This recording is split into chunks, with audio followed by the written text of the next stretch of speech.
સુરતમાં વરિયાળો બજાર અને સૈયદપુરામાં પથ્થરમારો થતા શહેર પોલીસ આગામી ઈદે મિલાદ અને ગણેશ વિસર્જનને લઈને હાઈ એલર્ટ પર આવી ગઈ છે. સુરતમાં વરિયાળો બજાર અને સૈયદપુરામાં પથ્થરમારો થતા શહેર પોલીસ આગામી ઈદે મિલાદ અને ગણેશ વિસર્જનને લઈને હાઈ એલર્ટ પર આવી ગઈ છે. આવતીકાલે ઈદ અને મંગળવારે નીકળનારી બાપ્પાની વિસર્જન યાત્રામાં ચુસ્ત બંદોબસ્ત ગોઠવવા સાથે CCTV camera, body Warne, drone કેમેરાથી પણ શહેર આખાની વિસર્જન પ્રક્રિયા પર ચાંપતી નજર રખાશે. પ્રવર્તમાન સ્થિતિને ધ્યાનમાં લઈને ઉચ્ચ અધિકારીઓ, પોલીસ જવાનો, home guard, TRB, rapid action force મળીને 15,000થી પણ વધુ જવાનો વિસર્જનના બંદોબસ્તમાં તૈનાત રહેશે. આજે ભાગડ ખાતે ઈદ અને ગણેશ વિસર્જનને લઈને પોલીસ દ્વારા ફ્લેગ માર્ચ કરીને રિહર્સલ કરવામાં આવ્યું. આ સાથે જ સુરત પોલીસ કમિશનરે જણાવ્યું કે સોશિયલ મીડિયા પર ખાસ નજર રાખવામાં આવશે.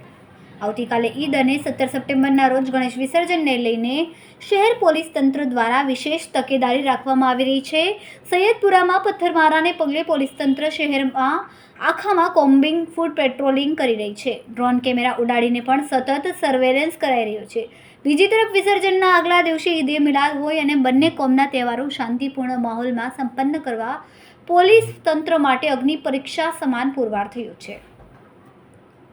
કેમેરામેન સેનિલ વિરાણી સાથે વિશાલ છેઠા, માનવ Prabha news, Surat.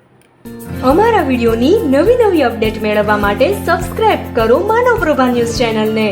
Bell icon click કરો લેટેસ્ટ વિડીયો સૌથી પહેલા મેળવવા માટે.